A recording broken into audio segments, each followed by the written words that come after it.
இன்றைக்கு நாம் கர்த்தருடைய வார்த்தைகளாக கடந்து செல்ல போகிறோம். இன்றைக்கும் நாம் கர்த்தருடைய வார்த்தையை சற்று கவனத்தோடு கூட கூர்ந்து கவனிக்கப் போகிறோம். காரணம், இன்றைக்கும் நம்முடைய வாழ்க்கையில் இருக்கிற தோல்விகளை நாம் ஜெயமாய் மாற்றுவது எப்படி என்று சொல்லி பார்க்க போகிறோம்.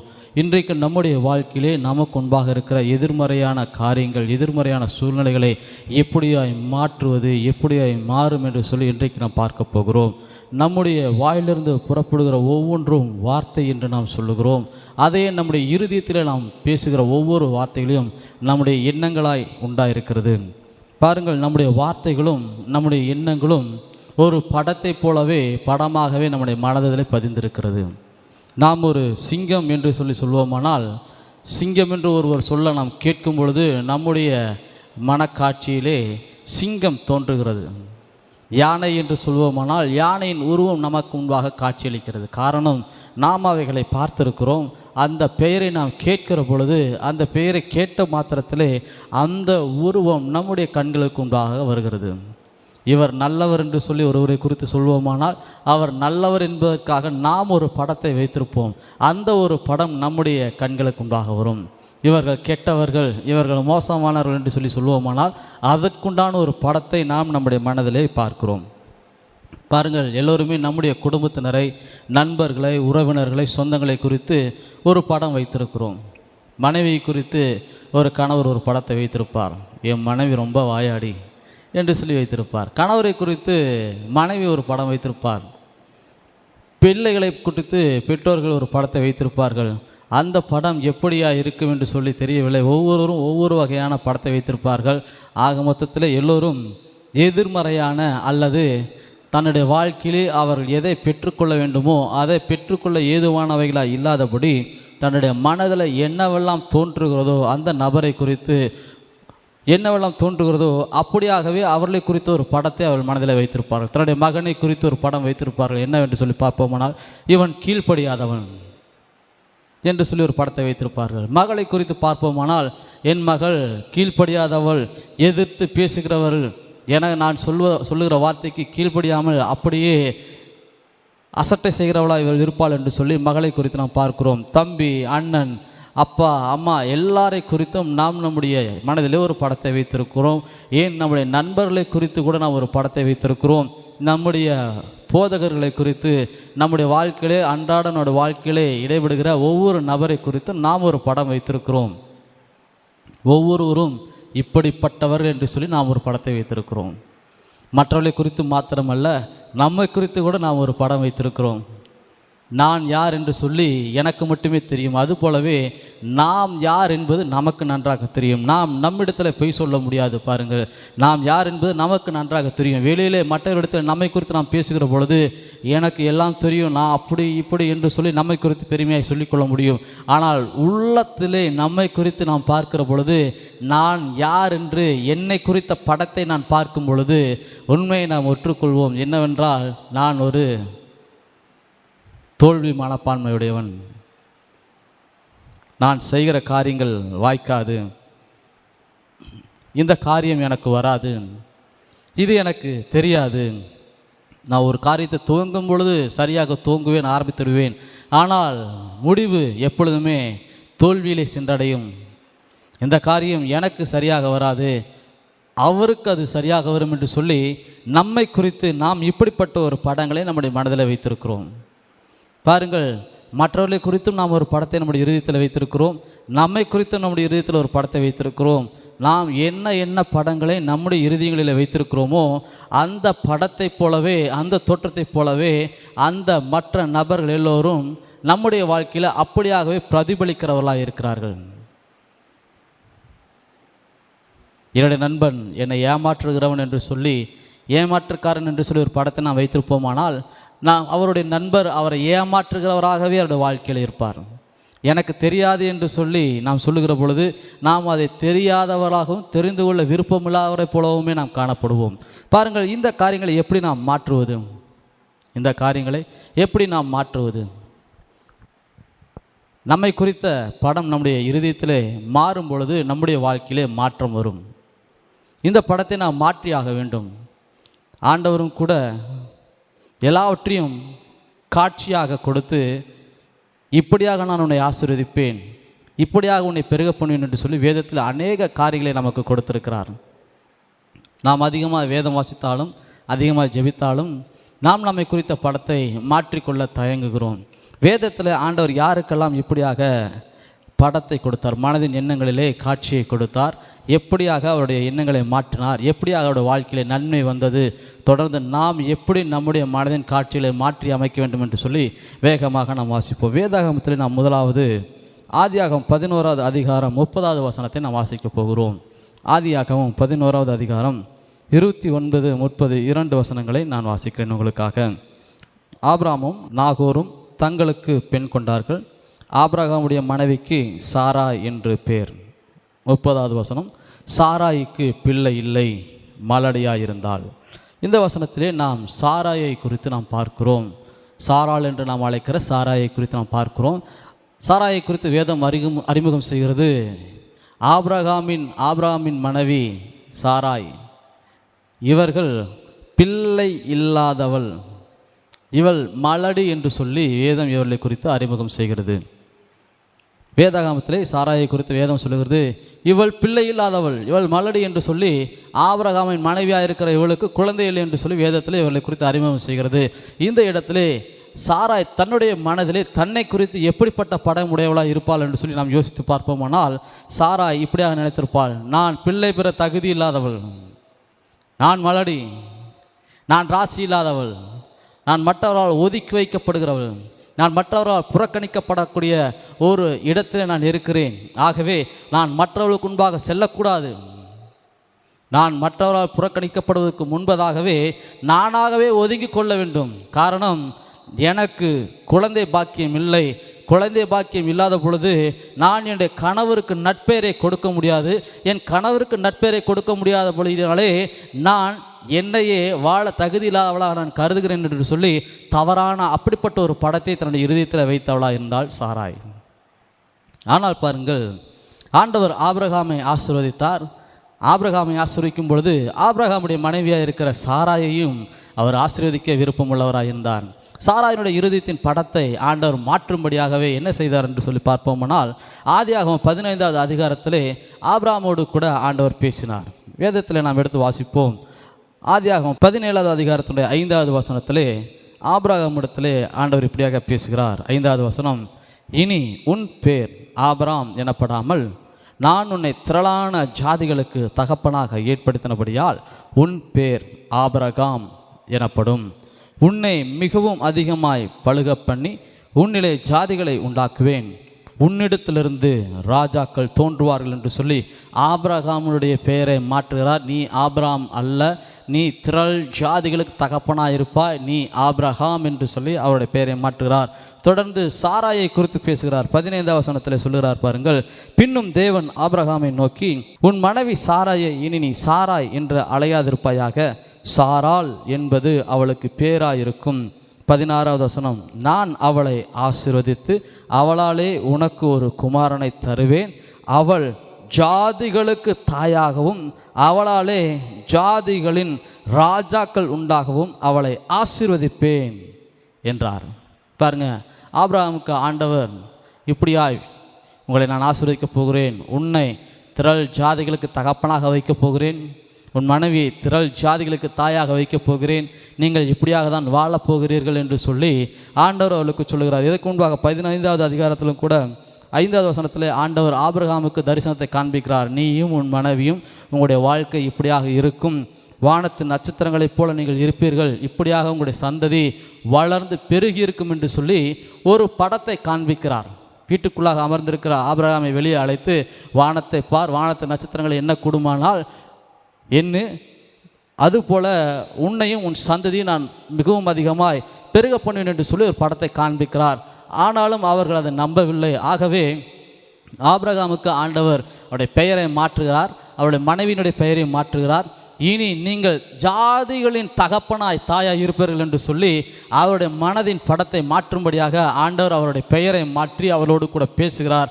ஆனாலும் அவர்கள் ஆண்டவர் கொடுத்த பெயரை ஏற்றுக்கொண்டார்கள். ஆனாலும் அதற்குண்டான செயலிலே அதற்குண்டான காரியங்களை அவர்கள் முழுவதுமாய் நம்பவில்லை. ஆண்டவர் பார்த்தார், இவர்களை இப்படியே விடக்கூடாது, இவர்களுக்காக நான் வைத்திருக்கிற என்னுடைய திட்டத்தை, என்னுடைய தரிசனத்தை நான் கண்டிப்பாக என்னுடைய வாழ்க்கையில் நிறைவேற்ற வேண்டும் என்று சொல்லி ஆண்டவர் தம்முடைய தூதர்களையே அவர்களுக்கு நேராக அனுப்புகிறார்.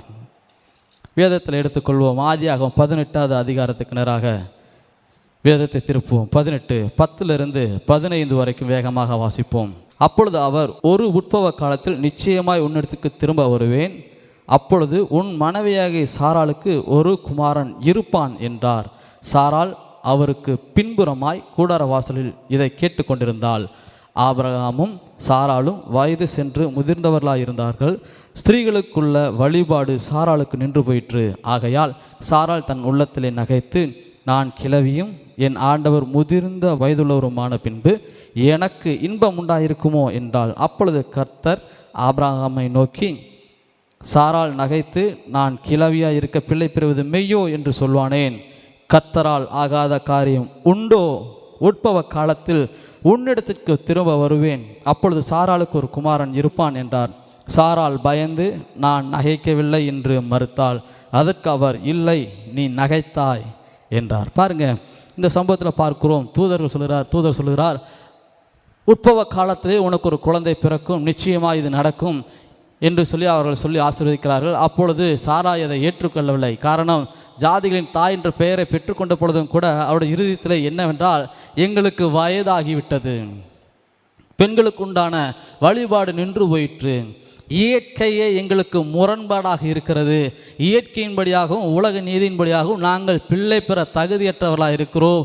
என்னுடைய ஆண்டவராக இருக்கிற என்னுடைய கணவராக இருக்கிற ஆபிரகாம் முதிர் வயது அடைந்தவராக இருக்கிறார், நானும் பெண்களுக்கு உண்டான வழிபாடு நின்று போன நபராக இருக்கிறேன். ஆகவே எங்களுக்கு குழந்தை பிறக்க வாய்ப்பே இல்லை.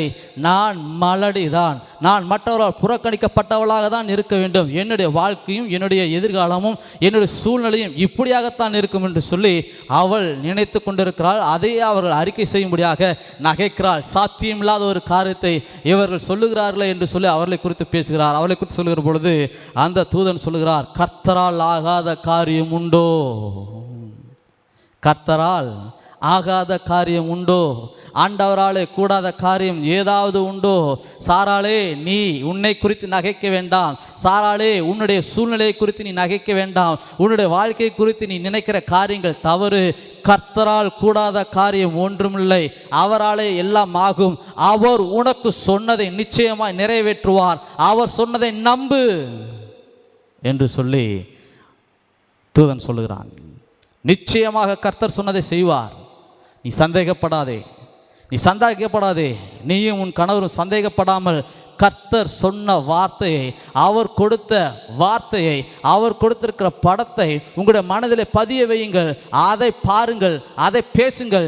நிச்சயமாக உட்பவ காலத்திலே ஆண்டவர் உங்களுக்கு சொன்னதை நிறைவேற்றுவார் என்று சொல்லி அந்த தூதன் சொல்லிவிட்டு செல்கிறான். அந்த தூதன் கர்த்தரால் எல்லாம் கூடும், நீ நம்பு என்று சொன்ன பிறகு ஆபிரகாமும் சாராளும் நான் ஜாதிகளின் தாயும் தகப்பனுமாய் இருக்கிறோம் என்று சொல்லி அவர்கள் நம்ப துவங்கினார்கள். தங்களுடைய மனதின் காட்சிகளை மாற்றினார்கள். தங்களுடைய படத்தை அவர்கள் மாற்றினார்கள். ஆண்டவர் வானத்து நட்சத்திரங்களை காண்பித்த பொழுது அவருடைய மனதின் படம் மாறவில்லை. பூமியின் மணலை காண்பித்த பொழுது அவருடைய மனதின் எண்ணங்களும் படங்களும் மாறவில்லை. தூதன் வந்து, கர்த்தரால் கூடாத காரியம் ஒன்றுமில்லை, அவர் எல்லாவற்றையும் நிச்சயமாக உனக்காக செய்து கொடுப்பார் என்று சொல்லி சொன்ன பின்பே அவர்கள் தங்களுடைய எண்ணங்களை மாற்றிக்கொண்டார்கள், தன்னுடைய மனதின் படத்தை மாற்றிக்கொண்டார்கள். அதன் விளைவு என்னவென்று சொல்லி பார்ப்போமா?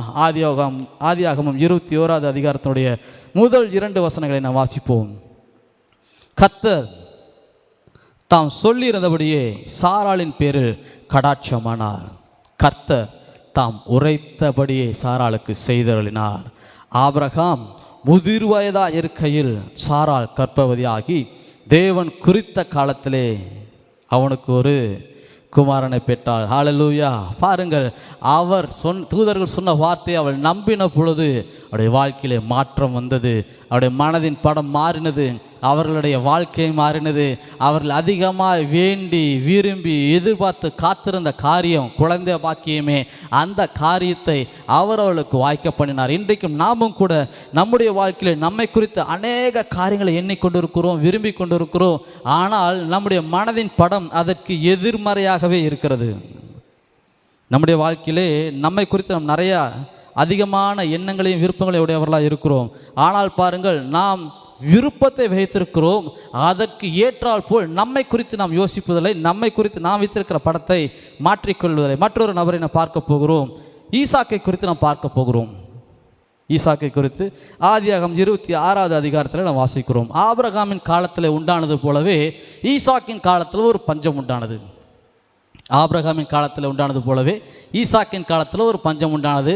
அந்த பஞ்ச காலம் வந்த பொழுது அந்த பஞ்சத்திலே அவர்கள் பிழைக்கும்படியாக, உயிர் தப்பும்படியாக அவரும் அவருடைய குடும்பமும் அவருடைய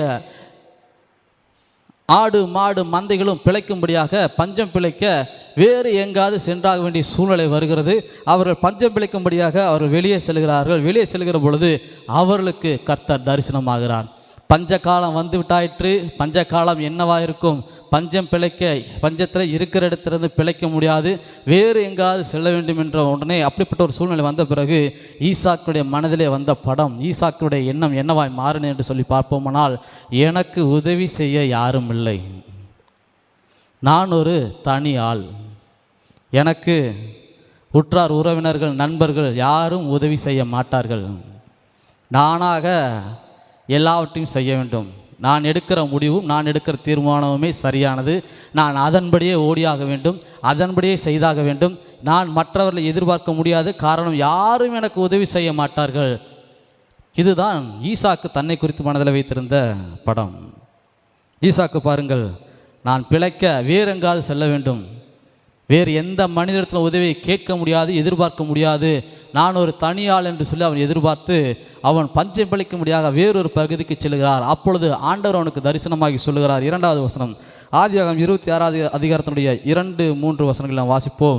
கர்த்தர் அவனுக்கு தரிசனமாகி, நீ எகிப்துக்கு போகாமல் நான் உனக்கு சொல்லும் தேசத்திலே குடியிரு, இந்த தேசத்திலே வாசம் பண்ணு, நான் உன்னோடே கூட இருந்து உன்னை ஆசீர்வதிப்பேன், நான் உனக்கும் உன் சந்ததிக்கும் இந்த தேசங்கள் யாவையும் தந்து உன் தகப்பனாகிய ஆபிரகாமுக்கு நான் இட்ட ஆணையை நிறைவேற்றுவேன். 4-5 வசனங்களையும் சேர்ந்து வாசிப்போம். ஆபிரகாம் என் சொல்லுக்கு கீழ்ப்படிந்து என் விதிகளையும் என் கற்பனைகளையும் என் நியமங்களையும் என் பிரமாணங்களையும் கை கொண்டபடியினால் நான் உன் சந்ததியை வானத்து நட்சத்திரங்களைப் போல பெருக பண்ணி உன் சந்ததிக்கு இந்த தேசங்கள் யாவையும் தருவேன், உன் சந்ததிக்குள் பூமியில் உள்ள சகல ஜாதிகளும் ஆசீர்வதிக்கப்படும் என்று சொல்லி ஆண்டவர் சொல்லுகிறார். இந்த வார்த்தையை ஈசாக்கு கேட்ட பொழுது அவர் முழுவதுமாய் ஏற்றுக்கொள்கிறார், முழுவதுமாய் நம்புகிறார். உடனே அவர் ஆண்டவர் கொடுத்த வார்த்தையை தன்னுடைய மனதிலே பதிய வைத்து கொண்டு அதற்குண்டான காரியங்களிலே செயல்பட தொடங்குகிறார். காரணம் என்னவென்று சொல்லி பார்ப்போமானால், ஈசாக்குக்கு ஆபிரகாமை குறித்து நன்றாக தெரியும். தன்னுடைய தகப்பன் ஆபிரகாம் எப்படிப்பட்டவர் என்று சொல்லி ஈசாக்கு நன்கு அறிந்து வைத்திருந்தார். 2 வசனங்களை உங்களுக்கு உதாரணமாக நான் காண்பிக்கிறேன். ஆதியாகமம் 24வது அதிகாரத்தின் 1 வசனம் இப்படியாக சொல்லுகிறது, ஆபிரகாம் வயது சென்று முதிர்ந்தவனானான், கர்த்தர் ஆபிரகாமை சகல காரியங்களிலும் ஆசீர்வதித்து வந்தார் என்று சொல்லி, ஆபிரகாம் எல்லாவற்றிலும் ஆசீர்வதிக்கப்பட்ட மனிதனாக இருந்தான். அவன் கைட்டி செய்கிற காரியங்கள் எல்லாவற்றையும் கர்த்தர் ஆசீர்வதித்தார் என்று சொல்லி ஈசாக்கு அறிந்திருந்தான். ஆபிரகாமுடைய வேலைக்காரன் ஆபிரகாமை குறித்து சாட்சியை சொன்ன வார்த்தையும் கூட நான் வாசிப்போம். அதே அதிகாரத்தில் 35வது வசனத்தில் சொல்லுகிறது, கர்த்தர் என் எஜமானனை மிகவும் ஆசீர்வதித்திருக்கிறார், அவர் சீமானாய் இருக்கிறார், கர்த்தர் அவருக்கு ஆடு மாடுகளையும் வெள்ளியையும் பொன்னையும் வேலைக்காரரையும் வேலைக்காரிகளையும் ஒட்டகங்களையும் கழுதைகளையும் கொடுத்திருக்கிறார் என்று சொல்லி ஆபிரகாமை குறித்து அவருடைய வேலைக்காரன் சொல்லுகிற வார்த்தை ஈசாக்குக்கு நன்றாக தெரிந்திருந்தது. ஆபிரகாம் செல்வ சீமானாக இருந்தான் என்று சொல்லி அவருடைய வேலைக்காரருக்கு தெரிந்திருக்குமானால் அவருடைய குமாரனாக இருக்கிற ஈசாக்குக்கும் நன்றாக தெரிந்திருக்கும். ஆகவே என்னுடைய தகப்பனுக்கு வாக்கு கொடுத்த என் ஆண்டவர் இன்றைக்கு எனக்கும் வாக்கு கொடுத்திருக்கிறார். என் தகப்பனை ஆசீர்வதிப்பது போலவே என்னையும் ஆசீர்வதிப்பேன் என்று சொல்லி அவர் வாக்கு பண்ணியிருக்கிறார். அவர் என்னுடைய தகப்பனாருக்கு வாக்கு பண்ணினார். வாக்கு பண்ணினதை அவர் நிச்சயமாய் அவருடைய வாழ்க்கையில் நிறைவேற்றினதை நான் என் கண்ணார கண்டிருக்கிறேன். அவர் என்னுடைய தகப்பனுக்கு சொன்ன வார்த்தை நிறைவேற்றினது போலவே எனக்கு சொன்ன இந்த வார்த்தையையும் என் வாழ்க்கையிலே நிறைவேற்றுவார் என்று சொல்லி ஈசாக்கு முழு நம்பிக்கையோடு கூட அந்த பஞ்ச காலத்திலே அவர் இருந்த அந்த இடத்திலே அவர் தன்னை குறித்து மனதில் வைத்திருந்த அந்த படத்தை மாற்றிக்கொண்டார். அந்த இடத்திலேயே அவர் விவசாயம் செய்ய துவங்கினார். பஞ்ச காலத்தில் தண்ணி கிடையாது, மழை இல்லை, ஆனாலும் அவர் விதை விதைத்தார். ஊரில் இருக்கிற எல்லாரும் அவரை பார்த்து சிரிக்கிறாங்க. எப்பா பஞ்ச காலம், என்னப்பா இப்போ போய் விவசாயம் பண்ணுற, இப்போ போய் இதெல்லாம் பண்ணுறியப்பா, உனக்கு என்ன ஆச்சு, நட்டு கல்றிச்சா என்ன அப்படின்னு சொல்லி நிறைய பேர் பேசினாங்க. ஆனால் பாருங்கள், ஈசாக்கு எதையும் பொருட்படுத்தலை. ஈசாக்கினுடைய பக்கத்து தோட்டமும் பாருங்கள் காஞ்சு போய் தான் கிடந்துச்சு. ஆனால் ஈசாக்கினுடைய தோட்டமும் செழிப்பாக இருந்தது. பாருங்கள், ஈசாக்கோட படம் மாறினது, அவரோட வாழ்க்கை மாறினது. வசனத்தை வாசிப்போம், 12வது வசனத்தை வாசிப்போம். ஈசாக்கு அந்த தேசத்தில் விதைத்தான், கர்த்தர் அவனை ஆசீர்வதித்ததினால் அந்த வருஷத்திலே 100 மடங்கு. எத்தனை மடங்குங்க? 100 மடங்கு. பஞ்ச காலத்தில் 100 மடங்குங்க. விவசாயத்தில் தண்ணி இல்லாத காலத்தில், பஞ்ச காலத்தில் ஈசாக்குக்கு 100 மடங்குங்க. காரணம், ஆண்டவர் சொன்ன வார்த்தையை கேட்டு தன்னுடைய மனதில் இருந்த படத்தை அவர் மாற்றினார். அல்ல, எனக்கு உதவி செய்ய என் ஆண்டவர் இருக்கிறார், எனக்கு உதவி செய்ய யாரும் இல்லை, நான் ஒரு தனியாள் என்று சொல்லி தன்னுடைய மனதில் அவர் வைத்திருந்த படத்தை மாற்றிக்கொண்டார். என் தகப்பனுடைய ஆண்டவராக இருக்கிறவர் என்னுடைய ஆண்டவராக இருக்கிறார், அவர் என் வாழ்க்கையிலே எனக்காக உதவி செய்வேன் என்று சொல்லி வாக்கு பண்ணியிருக்கிறார். அவர் நிச்சயமாக என் வாழ்க்கையிலே மாற்றத்தை கொண்டு வருவார் என்று சொல்லி அவர் முழு நிச்சயமாய் நம்பினபடினாலே அவருடைய வாழ்க்கை மாறினது. இன்றைக்கும் நீங்கள் எதை குறித்து கலங்கி கொண்டிருக்கிறீர்கள்? உங்களை சுற்றி இருக்கிற எல்லா சூழ்நிலைகளும் பஞ்சத்தை போல காணப்படுகிறதா, தோல்வியாய் காணப்படுகிறதா? எதை குறித்து கவலைப்படார்கள். நீங்கள் பார்க்கிற தோல்வியை நம்பாதிருங்கள், நீங்கள் கேட்கிற வார்த்தைகளை நம்பாதிருங்கள். வானத்தையும் பூமியும் படைத்த கர்த்தர் உங்களோடு கூட இருக்கிறார். அவர் உங்களுக்கு ஜெயத்தை கொடுக்கிறவராக இருக்கிறார். அவர் உங்களோடு கூட இருக்கிறபடினாலே நீங்கள் எதை குறித்தும் கலங்க தேவையில்லை. காரணம், வானத்திலும் பூமியிலும் சகலவற்றையும் உண்டாக்கினவர் அவர்தான், நமக்காக எல்லாவற்றையும் செய்து முடித்தவரும் அவர்தானே. அவரை முழுவதுமாய் நம்பி அவரை சார்ந்திருக்கிற பொழுது நம்முடைய வாழ்க்கையில முற்றிலுமாய் எல்லாம் ஜெயமாய் மாறும். தொடர்ந்து யோசேப்பை குறித்து வேகமாக நாம் வாசிப்போம். யோசேப்புக்கு ஆண்டவர் ஒரு சொப்பனத்தை கொடுத்தார், 2 சொப்பனங்களை கொடுத்தார். ஆதியாகமம் 37வது அதிகாரத்திலே வாசிக்கிறோம். 6-7 வசனங்களை நாம் வாசிக்கிறோம், 9-10 வசனங்களை நாம் வாசிக்கிறோம். பாருங்கள், ஆண்டவர் யோசேப்புக்கு ஒரு சொப்பனங்களை கொடுக்கிறார். 6-7 வசனங்களை நான் வாசிக்கிறேன். அவன் அவரை நோக்கி, நான் கண்ட சொப்பனத்தை கேளுங்கள். நாம் வயலிலே அறுத்த அரிகளை கட்டி கொண்டிருந்தோம். அப்பொழுது என்னுடைய அரிக்கட்டு நிமிர்ந்தது, உங்கள் அரிக்கட்டிகள் என் அரிக்கட்டை சுற்றி வணங்கி நின்றது என்றார். மற்றொரு சொப்பனம் பாருங்கள், 9வது வசனத்தில் வாசிக்கிறோம். அவன் வேறொரு சொப்பனம் கண்டு தன் சகோதரனை நோக்கி, நான் இன்னும் ஒரு சொப்பனத்தை கண்டேன், சூரியனும் சந்திரனும் 11 நட்சத்திரங்களும் என்னை வணங்கினது என்றான். பாருங்கள், தன்னுடைய சகோதரர்கள் அவரை வணங்கினதாகவும் தன்னுடைய தாயும் தகப்பனும் அவரை வணங்கினதாகவும் அவர் ஒரு சொப்பனத்தை காண்கிறார். அந்த சொப்பனத்தை கண்ட யோசேப்பு அந்த சொப்பனத்தை தன்னுடைய மனதிலே பதிய வைத்துக் கொள்கிறார். என்னுடைய வாழ்க்கை இப்படித்தான் இருக்கும், நான் இப்படியாக தான் வாழப்போகிறேன், என்னுடைய வாழ்க்கை இப்படிப்பட்டது தான் என்று சொல்லி அவர் தன்னுடைய மனதிலே அந்த படத்தை பதிய வைத்து கொண்டார். ஆகவே அந்த குடும்பத்தில் பாருங்கள், யாக்கோபுடைய பிள்ளைகளிலே யாக்கோபு முதன்மையானவனாய் விளங்கினான். யாக்கோபுக்கு மிகவும் முக்கியமான செல்ல விருப்பமான மகனாக யார் இருந்தா? யோசேப்பு. காரணம், யோசேப்புக்கு தான் பலவர்ண அங்கியை யாக்கோபு கொடுத்தார். பாருங்கள், 12 பிள்ளைகளில் ஒரு பிள்ளைக்கு மட்டும் பலவர்ண அங்கி. அவன் விசேஷத்தவனை காணப்பட்டான். நான் ராஜாவை போல வாழப்போகிறேன், காரணம் நான் அப்படிப்பட்ட ஒரு காட்சியை பெற்றிருக்கிறேன், நான் அப்படிப்பட்ட ஒரு படத்தை பெற்றிருக்கிறேன் என்று சொல்லி யோசேப்பு அந்த காட்சியை தன் மனதில் வைத்துக்கொண்டு, அந்த படத்தை தன் மனதில் வைத்துக்கொண்டு தன்னுடைய வாழ்க்கையை நகர்த்த ஆரம்பிக்கிறார். ஆனால் பாருங்கள், படத்தை பெற்றுக்கொண்ட பிறகு, சொப்பனத்தை பெற்றுக்கொண்ட பிறகு அவருடைய வாழ்க்கையில் நடந்ததெல்லாம் எதிர்மறையான காரியங்களே. தன்னுடைய சகோதரர்கள் அவனை பகைத்து அவனை கொண்டு போய் குழியிலே போடுகிறார்கள், அடிமையாய் அவனை விற்று போடுகிறார்கள். அவன் அடிமையாய் வேறொரு இல்லத்தில் சென்று வேலை செய்கிறார். அந்த இடத்துல வேலை செய்கிற இடத்துல அவன் பாவத்தில் விழக்கூடிய ஒரு சூழ்நிலை வந்த போதும் கூட, அல்ல நான் பாவத்தில் விழமாட்டேன், காரணம் நான் ராஜாவை போல வாழும்படியாக படத்தை பெற்றிருக்கிறேன், என் வாழ்க்கை அப்படிப்பட்ட வாழ்க்கை, இன்றைக்கு நான் இங்கு இந்த இடத்தில் இருக்கலாம், ஆனால் நான் ராஜாவை போல வாழும்படியாக தரிசனத்தையும் படத்தையும் பெற்றவனாக இருக்கிறேன், என் வாழ்க்கை அப்படிப்பட்டது. ஆகவே இந்த காரியம், இந்த பாவத்திற்கு நான் எப்படி சம்மதிப்பேன் என்று சொல்லி ஆண்டவர் என்னை பார்த்து கொண்டிருக்கிறார், அவரே என்னை உயர்த்துகிறவராக இருக்கிறார் என்று சொல்லி அந்த இடத்துல அவன் விலகி ஓடினான். சிறைச்சாலையிலும் பாருங்கள், அவன் சென்ற எல்லா இடங்களிலும் அவன் முதன்மையானவனாகவே காணப்பட்டான். விளைவு என்ன பாருங்கள், யோசேப்புடைய மனதின் படம் என்னவாகவோ இருந்ததோ அது போலவே ராஜாவினுடைய அடுத்த ஸ்தானத்துக்கு அவர் உயர்த்தப்பட்டார். அவர் கண்ட சொப்பனத்தின் படம் என்னவோ அதுவே அவனுடைய வாழ்க்கையாக மாறினது. அவனுடைய சகோதரர்கள் அத்தனை பேரும் அவனை வணங்கினார்கள். அவனுடைய தகப்பனாரும் அவனிடத்தில் வந்து வணங்கும்படியாக வந்தார். நாட்டுடைய ராஜாவாக உயர்ந்த ஸ்தானத்தில் அவர் வைக்கப்பட்டிருந்தார். பாருங்கள், யோசேப்பு தன்னுடைய மனதில் வைக்கப்பட்ட அந்த படம் என் வாழ்க்கையில் நிறைவேறும் என்று சொல்லி அதில் அவர் உறுதியாக இருந்தபடினாலே அவருடைய வாழ்க்கை மாறினது, அவருடைய வாழ்க்கையில் எல்லாம் மாறினது. இன்றைக்கும் நான் உங்களுக்கு சொல்கிறேன், நம்முடைய மனதிலும் கூட நம்முடைய மனதில் இருக்கிற நாம் நம்மை குறித்தும் நம்முடைய நண்பர்களை, உறவினர்களை, குடும்பத்தினரை குறித்து வைத்திருக்கிற படத்தை நாம் எப்படி மாற்றிக்கொள்வது? எவ்வளோ நாளும் நம்முடைய உறவினர்களை குறித்து, நண்பர்களை குறித்து நாம் ஒரு படத்தை வைத்திருக்கிறோம். ஆனால் பாருங்கள், ஆபிரகாமுக்கு, ஈசாக்குக்கும் ஆண்டவர் எப்படியாக, சாராய்க்கும் எப்படியாக ஒரு படத்தை கொடுத்து அந்த படத்தை மாற்றி, அவர்கள் வைத்திருந்த படத்தை மாற்றி, ஆண்டவர் அவர்களுக்காக வைத்திருந்த படத்தை கொடுத்து அவருடைய வாழ்க்கையை எப்படியாக மாற்றினார், அது போலவே ஆண்டவர் நமக்கும் ஒரு படத்தை கொடுத்திருக்கிறார். கல்வாரி சிலுவையின் படத்தை அவர் நமக்காக கொடுத்திருக்கிறார். கல்வாரி சிலுவிலே அவர் நம்முடைய பாவங்களை, நம்முடைய சாபங்களை, நம்முடைய தரித்திரங்களை, நம்முடைய தோல்விகளை எல்லாவற்றையும் அவர் அறைந்து தீர்த்து விட்டார். நீங்களும் நானும் நம்மை குறித்து பார்க்கிற பொழுது, நீங்களும் நானும் நம்முடைய குடும்பத்தினரை குறித்து பார்க்கிற பொழுது, நீங்களும் நானும் நம்முடைய நண்பர்கள், உறவினர்கள், சொந்தங்கள், நம்மை சுற்றில் இருக்கிற சகல ஜனங்களை பார்க்கிற பொழுது, இயேசு எனக்காகவும் இவர்களுக்காகவும் சிலுவிலே ரத்தம் சிந்திருக்கிறார். இந்த ரத்தம் வெளியேறப்பட்ட திரு ரத்தம், இந்த ரத்தத்தினாலே இவர்கள் கழுவப்பட்டவர்கள், இவர்கள் நீதிமான்கள், இவர்கள் நல்லவர்கள். நானும் இயேசு ரத்தத்தினால் கழுவப்பட்டிருக்கிறேன், நான் நீதிமான், நான் செய்வதெல்லாம் வாய்க்கும், அவர் என்னுடைய கைகளின் பிரயாசங்களை வாய்க்க பண்ணுவார். என்னை பலப்படுத்துகிறவர் என்னோடு கூட இருக்கிறார், என்னை பலப்படுத்துகிற கிறிஸ்து என்னோடு கூட இருக்கிறபடினாலே நான் செய்வதெல்லாம் வாய்க்கும், எல்லாவற்றையும் செய்ய எனக்கு பலன் உண்டு என்று நாம் பார்க்கிற பொழுது நிச்சயமாகவே நம்மை குறித்து நம்முடைய மனதில் இருக்கிற படமும் நிச்சயமாய் மாறும். ஒரு ஆமீன் சொல்லுங்க.